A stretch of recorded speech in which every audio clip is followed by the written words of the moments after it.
Thank you. Thank you, Mr. Speaker, and thank you, Mr. Chairman. I rise today in strong support of Resolution 630, introduced by my colleague Barbara Comstock, which mandates anti-harassment and anti-discrimination education for all members of Congress and their staff during each session of Congress. I commend my colleagues, Representative Comstock and Representative Speer, who've worked on this bipartisan resolution together. Both know this issue too well, from the member and the staff level. Both have seen firsthand how our current process has failed to protect many who devote their lives working on behalf of the American people in the House of Representatives.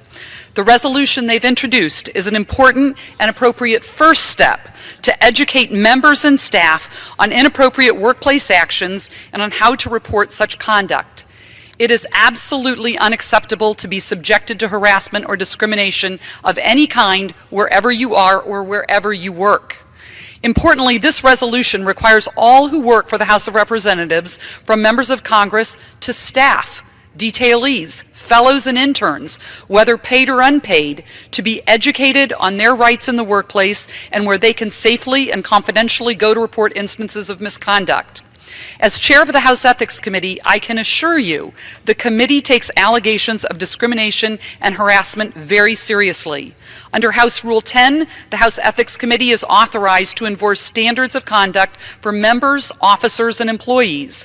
The committee is authorized to investigate alleged violations of any law, rule, or regulation and to make recommendations to the House for further action.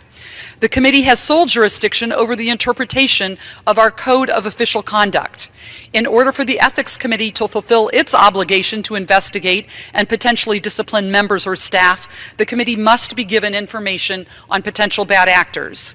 The Congressional Accountability Act was enacted over 20 years ago in 1995, and it needs to be reevaluated. It established the Office of Compliance as the agency responsible to administer and enforce the civil rights, labor, and workplace safety and health laws of the CAA. There may be elements of the CAA that are working well today, but silencing victims and spending taxpayer dollars to settle claims needs to be reevaluated.